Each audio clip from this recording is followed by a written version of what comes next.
Hey, what's going on, guys? Welcome back to another unit review video. Today I'll be going over our hero reward from the Breath of Destiny Tempest Trials. It's Eliwood, or to be exact, it's Valentine's Eliwood. The topics for this video are the same as always. We'll go over stats, default skills, pros, cons, and some build ideas. So since he's a free unit, his stats are always neutral, and at max level he has 47 HP, 38 attack, 32 speed, 29 defense, 29 resistance, and 175 BST. 175 BST is important if you are into arena and are trying to find ways to score more arena points. Arena scoring is based on BST and is calculated in interval sets of 5. For example, all heroes with base stat totals in the range of 170 to 174, assuming that they have similar costing skills, will score about the same. Same thing with heroes with base stat totals 175 to 180. Now that being said, there's only 2 heroes with a base stat total above 175, and of course Eliwood himself and Winter Lissa. Unlike Winter Lissa, Eliwood is free, so that's pretty cool. Anyways, his stats are great. Comparing his stats with the other Armored Lance units, he's near the middle of the pack for every stat across the board except for resistance. He has the highest resistance for a blue Lance Armored unit thus far. However, Gwendolyn actually has more total magical bulk, which is the HP and resistance stats summed up. Eliwood is a lot faster, and he can get his speed to the point where he can prevent doubles.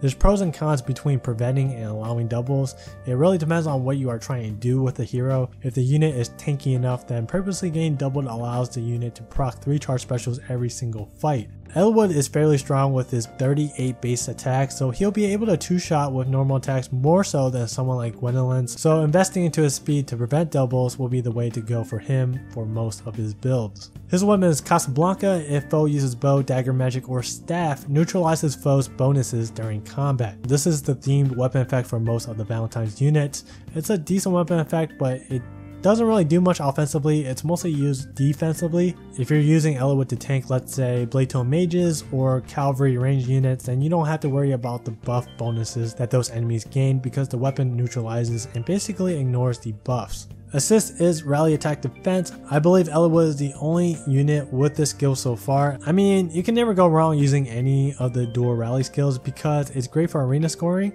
and really good for defensive arena teams for AI movement purposes. Although I'd be careful with using dual rally skills on armor units unless they have some way to increase their mobility, whether it's from armor march or the new armor boots. Swap and pivot are important assist skills for armor units so they can shuffle around and change formations. I guess you could just keep this on Eliwood and just have the other armor units use swap. A skill is fire boost. Honestly, I really dislike these boost skills, especially for arena. The unit has to have at least 3 more HP than the foe, so Eliwood can only activate fire boost on foes with 44 HP and below. There's a handful of quote-quote relevant heroes in that HP range. For example, Brave Ike, Winter Tharja, Lucina, Ike, and the list goes on and on.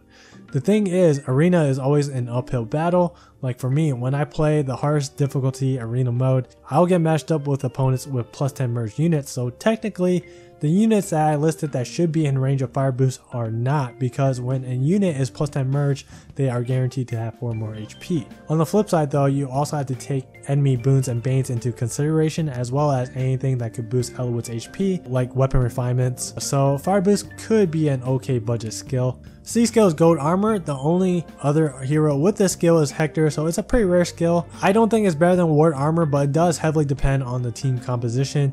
If your team uses a lot of speedy armor units like Black Knight, Amelia, Winter Robin, or anyone else similar, then gold armor is great.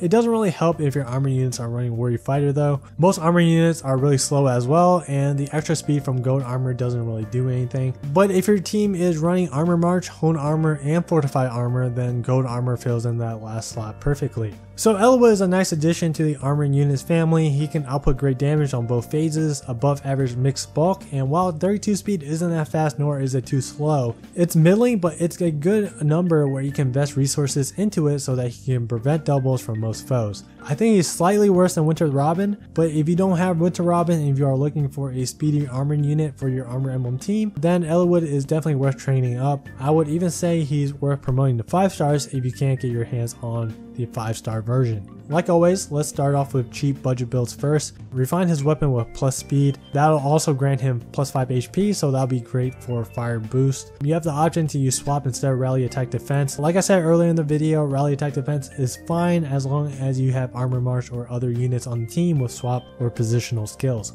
The special is rather flexible. It all comes down to what buffs are on your team, because a non-buff Eliwood would get the same amount of damage from Iceberg or Bonfire. It's about 14 damage, and he's getting 17 damage from Draconic Aura while taking into account the 6 extra attack from Fire Boost. Without the Fire Boost effect, he's still getting about 15 damage. Let's say you throw him into a triple war armor team, then he's getting plus 12 defense and resistance.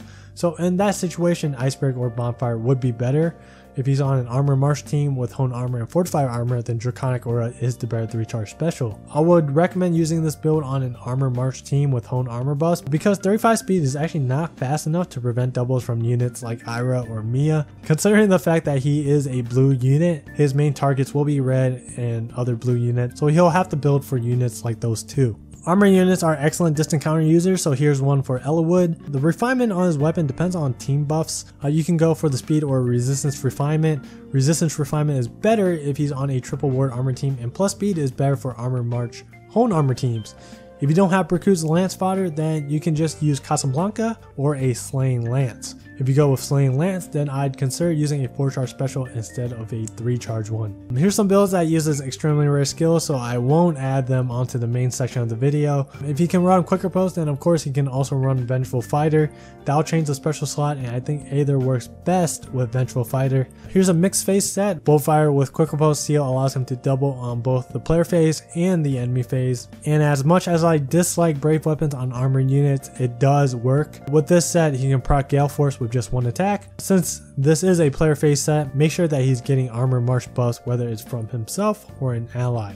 Yeah, he's a pretty good armor unit. Definitely worth the investment if you're looking for a good Blue Lance armored unit. I'm probably not going to use him outside of Grand Hero battles because I don't like armored units. So yeah, he's going to go on the bench for me. And that's going to be it for the video. I hope you enjoyed the video, and thank you guys for watching. And I'll see you guys in the next video.